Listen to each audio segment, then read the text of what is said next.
Hi, Timing. Hi, Jeanette. Thank you so much for taking the time to do the interview. Oh, you're welcome.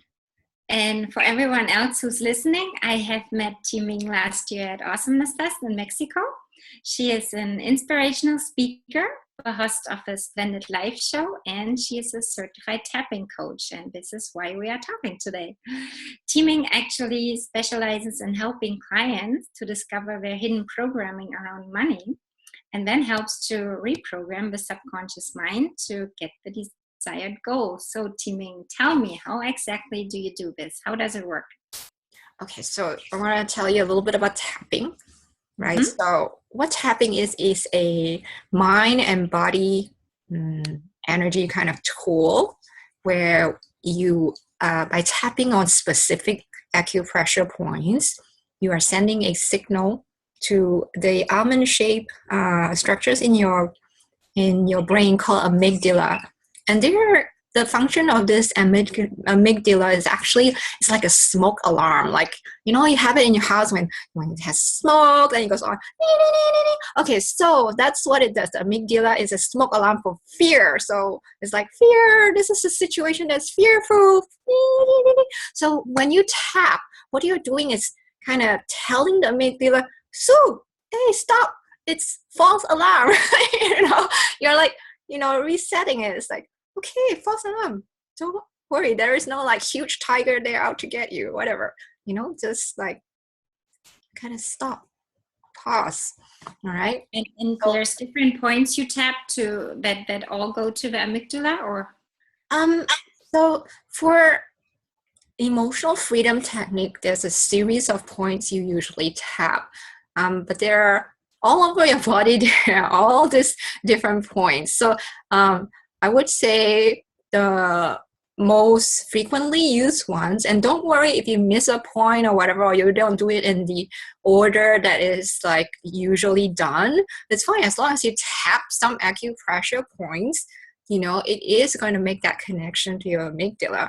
So the first point that people usually tap on is this point called the karate chop point, right? So it's where you would see people in the movies for like, I don't know, karate, and they go, hi-ya! And then they like hit it here. Okay, so it's all here. So you either like use the other 4 fingers of one hand, and then you just go, boom, tap, tap, tap, tap here, or here, doesn't matter which hand, okay, or which. And then usually you have points around the eyes. So it'll be like where your brow meets like the bridge of your nose, and then that's one point. And then where the side of your eye, that's another point. But remember, not too near. You want to hit on something that feels like a bone. Oh, don't hit yourself hard. I mean, it's tapping. The pressure is like you're typing on a keyboard, okay? Don't be like, like that. My sister did it, and she's like, it hurts. I'm like, you're not supposed to hurt yourself when you do this. You're supposed to be stress relief. All right, so under here, you can see your eye socket, right? Like down here, there's a bone, so you can just do that. So make sure you don't poke yourself in the eye. That would just defeat the purpose of stress relief too. And other points are like here, in the center here. So you can use 2 fingers and just do it here. So it's between your nose and your upper lip.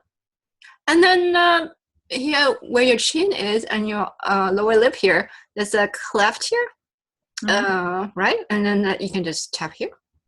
And the other points are here. You can feel your collarbones here, and about an inch down.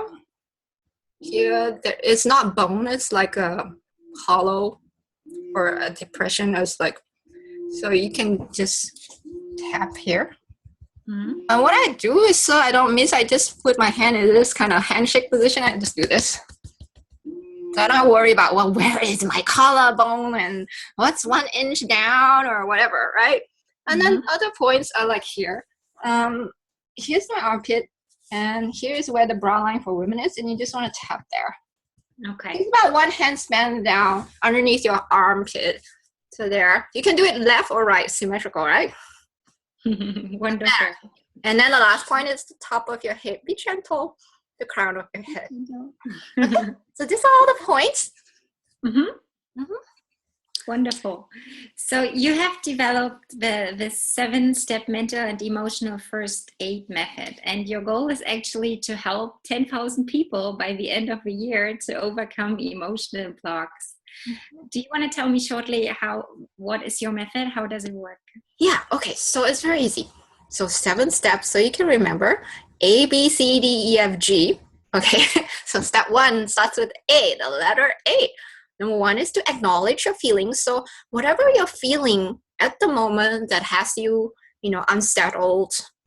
For example, you are mad or angry or furious, or you're worried, or you're just anxious, you're nervous, or could be you feel kind of guilty about something, or you feel regret, or whatever that feeling is. The thing you want to deal with feelings is you want to kind of like say, okay, I acknowledge I'm having this feeling. A lot of people don't do that because they feel it's kind of not allowed. Like they aren't allowed to have these negative feelings. And so they suppress it and they bury it. And then suddenly it will kind of explode in some way, or it would, come out as like a physical symptom, like maybe, they're always constantly sick, or, they have a pain somewhere, So because it takes a toll on your immune system, these suppressed feelings. So, these emotions that come with feelings, they are actually just neurochemicals. Like specific emotions have specific neurochemicals associated with them. And so they just flood your body, and you want to let these chemicals dissipate from your body by just, really acknowledging the feelings and then releasing it, not holding on to these feelings. Mm-hmm. So step 1 is just to acknowledge your feelings. Step 2 is to breathe. Like breathe like what, Timing? Okay. So this is it. To breathe like meditation, or? Oh, it's simple. When your exhalation is longer than your inhalation, what it does is it activates your vagus nerves and the parasympathetic response system. So the opposite of fight, flight, or flee. Mm-hmm. Flee is the parasympathetic nervous system's response, where it's like more like calm down kind of thing. So when you breathe and you kind of have a longer exhale, it's as if you are like, when you sing, right? When you sing, it's like, whoa, then your exhalation is longer than your inhalation. And immediately you feel, kind of relaxed. So you can even do that, instead of this breathing thing, and you have to think about, is my exhalation longer than my, just sing something like, do, re, mi, fa, sol, la, ti, do, or whatever, right? It's automatically your exhalation will be longer, right? So you want to do this breathing thing because it calms you down. Mm-hmm. And we make better decisions when we're calmer and we have blood rushing into our forebrain, right? That's the center of like where we plan and executive functions, right? And C is to change your physical state. I saw this wonderful TED Talk by Amy Cuddy, who is a professor at Harvard. And she studied power poses and their effect on like chemicals like testosterone in your body. So testosterone is actually, associated with confidence, so higher levels, meaning you'll be feeling more confident. So she studied like, the position where you have like the V for victory pose, like when people run in a race and they go to the finish line, it's like, you'll see them like, wow, like that. Well, like, yeah, why? It's this feeling like I'm so happy. And even if you weren't happy and you do this and you hold this pose for like 2 minutes, you feel happier. Okay, but next time you're in a fight with someone arguing, you just do this, right? Well, you have to make sure you're not in a fight again. I mean, then you're not like, like still having that fight. You can be like, after the fight, you want to feel better or whatever, or you want to walk away from the fight, right? change your physical state, walk away from the situation, right? Or if you were in this room and like you just felt like you were feeling, not really great in this room, just move to a different room. So when you change your physical state, it's like you can use all your body parts, including your legs, to walk away. Okay, and that's step number 3. That is step number 3. And step number 4 is actually to when you're in a safe place or a quiet place where you can do this tapping, that's where you direct your emotional release through tapping. So the tapping on the acupressure point. So perhaps you might feel a little bit weird doing it in front of a room full of people. So you would move to a different place where, like in your office, you can close the door, or the restroom. Okay, that works too. I tap in the shower. Okay. All right. And so you would just, say the truth of what you're feeling. So you would start with like, even though I'm just feeling so crappy after that, like encounter with my boss, I still love and accept myself. So notice this statement. First, you want to start with, even though I am feeling whatever it is, the truth of what you are feeling, how you really feel, crappy, whatever. Angry, furious, whatever it is, very, very worried. That's the truth of what you're feeling. You say it. And then you also, the second part is, I, love and accept myself. So that's the affirmative statement. It's a positive affirmation. Like, I love myself, or I'm still a good person.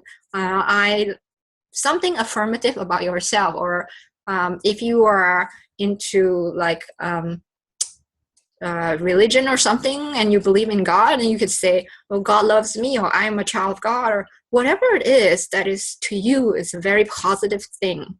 You would do that. You would pair that, even though crappy feeling plus positive statement. All right. And then you just tap on that 3 times, and then you just then you go around, like, you just talk about how you're feeling, and and he said this, and then I thought about this, and I felt this way, and I call this the tap and rant. You're ranting like, well, and he did this, and you're just saying your story and just getting all out. But don't worry that, this is not like imprinting into your brain like how bad you feel. It's actually a way to move the energy, the emotion out of your body by just saying it and just releasing it and expressing it. And as you're tapping on this point, so I would do this in like the sequence is what I do. I do here, this. So he saw me, and I just kind of said it, and I feel this way, and he said this, and and I'm so tired, and like, okay, maybe he had something, maybe there is something in what he said, okay, or maybe I could have said this. So you notice, like, as you get tired of just ranting about it, then you start to open up your mind to like, well, it could be this way. You become more flexible. It's like, well, could it have been this way or whatever it is, right? And you start, you have the mix of the positive and the negative, like, maybe, I'm open to this, blah, blah, blah. And then this is how your emotions are going. It's like, when you've like had enough of ranting about it, you're actually even bored with yourself sometimes about, how you're like, so you're getting over that initial like mad feeling or whatever it is, and then you're going to be like, well, okay, maybe there is something. You start to be like more, what is behind this anger really? Is it some kind of fear? Like, what am I afraid of really? Is it something he said that touches on something that I felt fear before in that same situation, and I'm trying to protect myself? That's why I got really mad. Or is it he did something unfair? Thinking about it while you do it? Yeah. As you're doing it, as you're tapping, you're getting all these realizations, and you tap some more. And so it doesn't matter if you forget to move your hands tapping. You can just tap on like here and just keep it there. It's fine. Don't worry about it. As long as you just tap on an acupressure point, you'll be fine. Or you just keep tapping here. Or you just keep tapping here, it's okay. Like, even when you forgot, like, I usually move my hands after every like sentence or phrase. But if you just forget and you just are at the same place, it doesn't matter. Don't worry about it. So how long would you recommend doing it? I would recommend tapping and venting until you feel like a shift in feeling like, okay. So how I would do this is before you start all this stuff, I have this acronym called ACT, A-C-T. Okay. Mm-hmm. So A is to aim for whatever it is, the truth of your feeling, that problem. So you aim, so you think about it. That's aiming at the problem. Okay. Mm-hmm. And then C is to check how is the intensity of your feeling. So maybe if I was feeling mad, how mad was I? So 0 is I'm not feeling mad at all. 10 is like I'm so mad I can kill somebody. So rate yourself, mm-hmm. right? And then so we did A, aim. C is to check the intensity, and T is to just go ahead and tap. Okay. And this is like, it goes on. ACT, tap. After you tap, use, like focus your feelings again, and then you check. Am I still feeling as mad as before? Did it come down? Did it go up on that scale mm-hmm. of intensity of feeling? And that way you are rating how is your thing moving? Is your emotion moving? Is it changing? You can actually feel a release, right? Yeah. Yeah, and some people are not very sensitive in terms of they can sense energy or whatever, but they just can feel their feelings well. And this scale is like, well, am I still feeling I'm going to kill that person? Or like, okay, I'm mad, but I'm not that mad. Mm-hmm. Or then it goes to like, it's okay. Mm-hmm. I'm all right. I'm over it. Like 0. Perfect. So that scale would help you figure out how long to tap, because I may be tapping it like 5 minutes and you might need like 20 minutes or something. It differs from person to person, the situation that they encountered and how much prior like releases they have had over similar incidences. Because when we don't release the emotions from similar incidences, that feeling that wasn't resolved earlier, it gets in our bodies or in our wherever it's stored. That feeling, when a new feeling comes that feels the same way, there's a bigger impact, like it's just bigger. Mm-hmm. So that's why if you have already released other similar ones, then it's just less of a big explosion or whatever. And that was step number 4, right? Yeah, step number 4, direct your emotional release through tapping. Now you've tapped all this crap out. Mm-hmm. Excuse my language. And so the next thing is to embrace your imagined positive outcome. So this is where, you'll be like, okay, so I feel like, okay, maybe I'm feeling calmer now. So how would I want my the best outcome to be? And I want, I usually have my clients close their eyes, and I bring them down, very centered, feeling very centered. And then I ask them to imagine, like, how would that be? How would your ideal outcome be? And I ask them to envision it.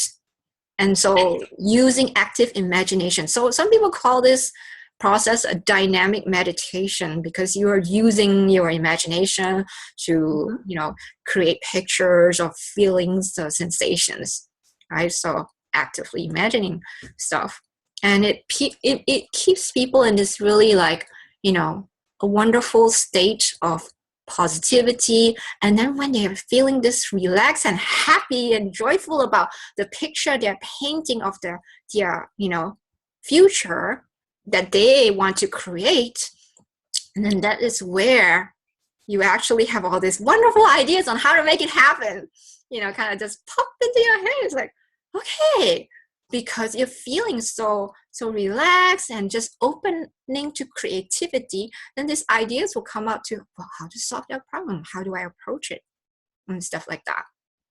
So you don't actually come up with the specific steps in your outcome thing yet. You start with how you want to feel and how it feels like, and how it's like a picture you paint. So the colors or the sounds, what people are saying, even smell, or just, remember, very important is how you feel. The feeling is really important. So that is that step 5, embrace your imagined positive outcome. And then step 6 is actually to forgive yourself and others for whatever. This is, for me, I think it's like more of like a daily maintenance thing rather than a situational thing, or more of a situational thing. Unless, of course, in that situation, you just felt like, you were still really angry at that person, you would, I suggest you do this forgiveness process for yourself and for the other person. So, I will show clients how to do something called cutting the cords. Cutting cords is like to, I would say, just cutting let's say it's you and another person is connected by this like energy of maybe, I would say like distress, something that is not of love. Then what I mean by cutting the cords is to snip those like negative associations. So I just take them through a process of visualization while they are in a very relaxed state to do that. And you can do this for yourself too. You can do that. It's not hard. It's just visualizing things and imagining and feeling, Yeah. So that's, and don't forget to forgive yourself, because sometimes we're so hard on ourselves. Like, you're like, oh, what an idiot I am, or why did I do that again? And stuff like, and that is not the most creative state you want to be. You want to be compassionate to yourself. Like, you want to picture yourself in your mind as, this really small and cute little child that needs love, and let's say this child was learning to walk and they fell down. You don't go saying you like stupid person or a stupid kid or whatever. No, you just kind of like, oh, it's okay. You can, do it over again. It's fine.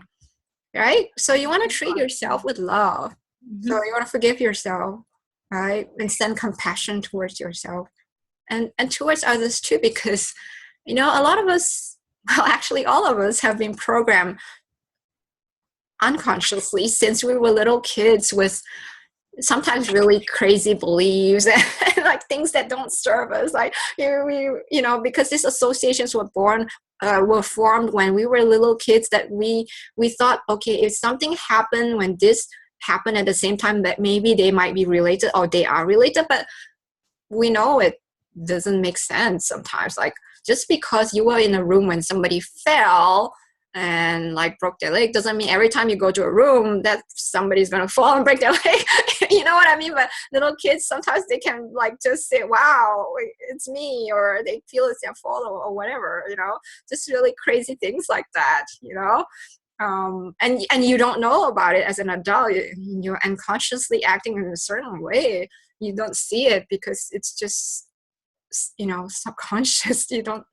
What is the most common subconscious block you have come across so far?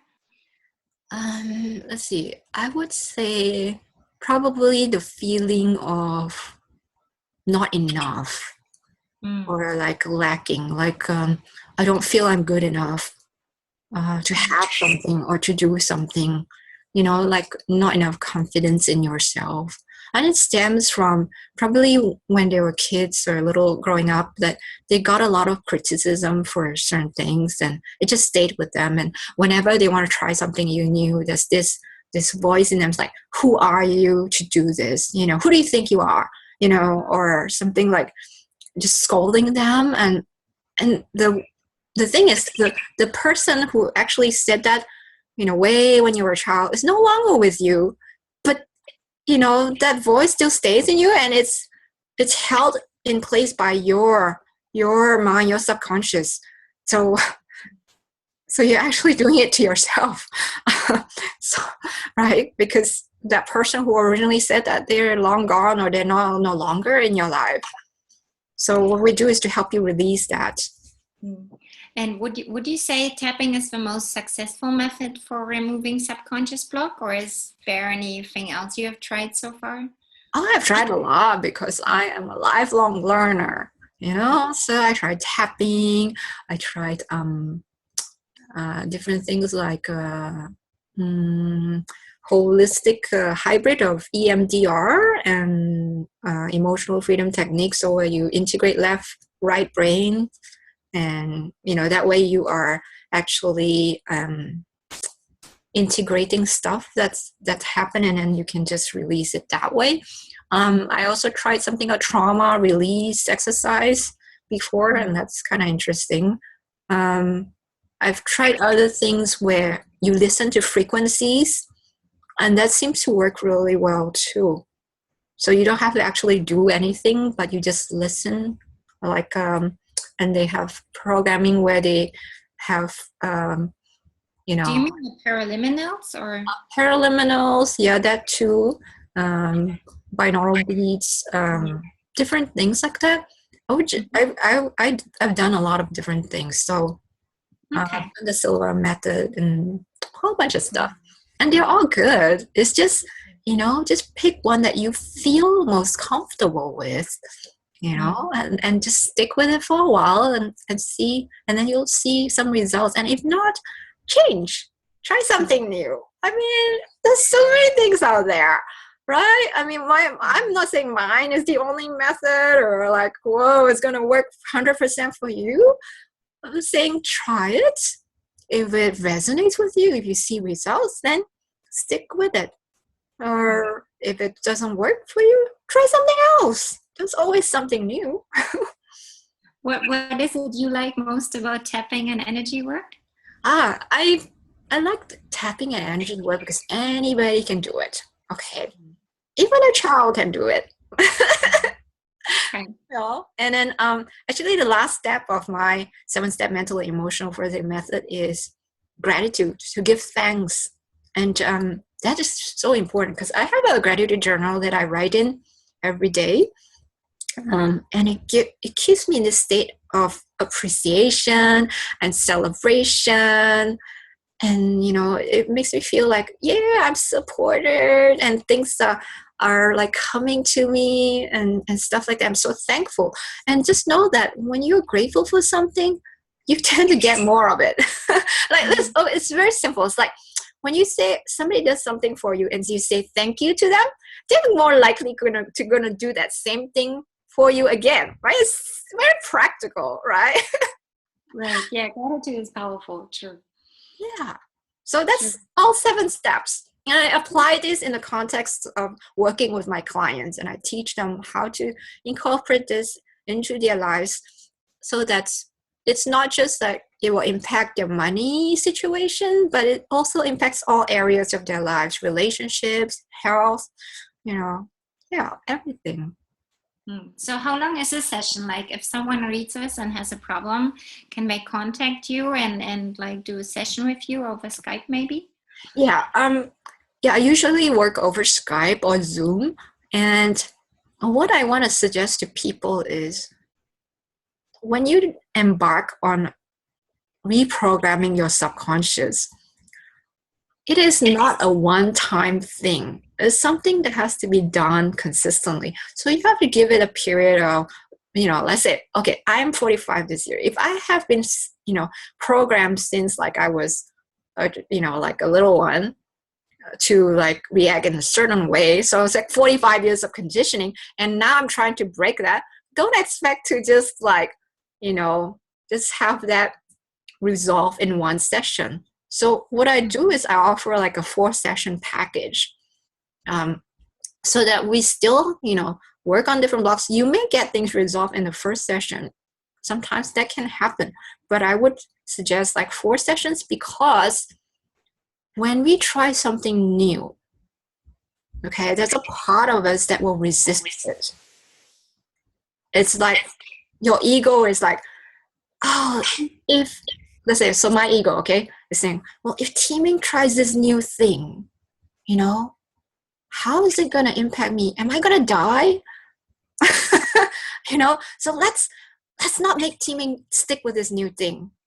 Let's like just introduce fear and doubt, because I don't want to disappear. I don't want to die. So what I help clients manage is manage this process of change. So this is where they are. This is where they want to be.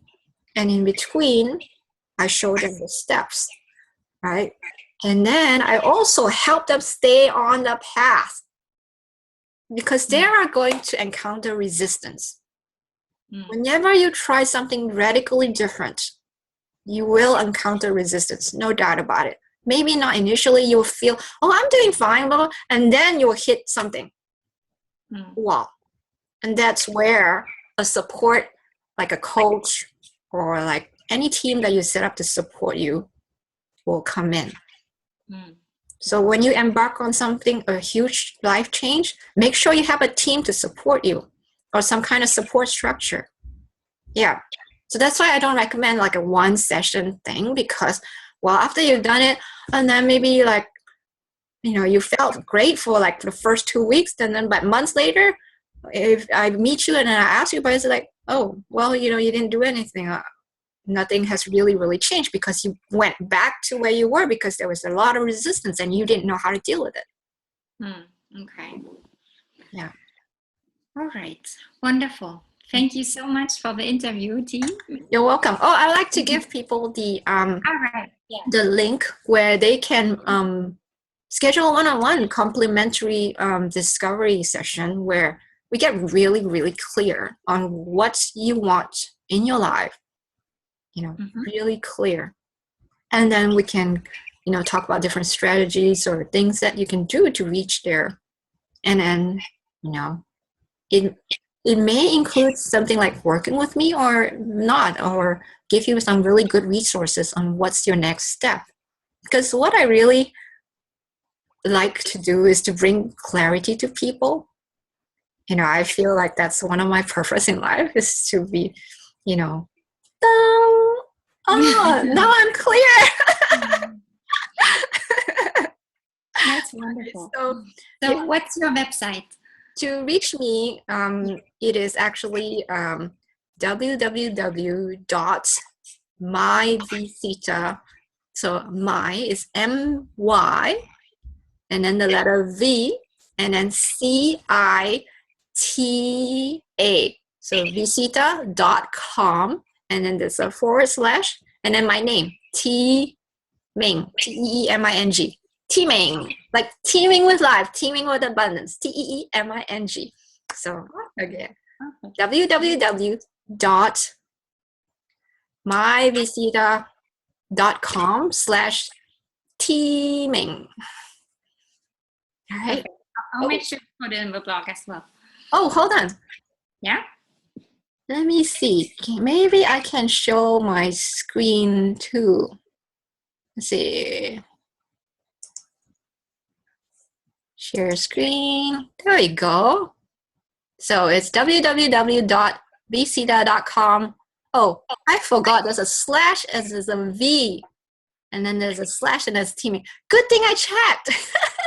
Awesome. Now we got it. Okay. All right. So there we go. And I'm going to. So, and they can contact you no matter if it's wealth or other emotions, right? Yeah. It doesn't matter. It's just. I worked on, hold on, I'm trying to get, there we go. Trying to get us back here. That's all right. All right. So. Okay. Thank you so much, T. You're welcome. Yep. I need to get this back by stopping the share. There we go. All right. So thank you very much. And I have an appointment. Thank you for being so timely. Yay. Okay. Press recording and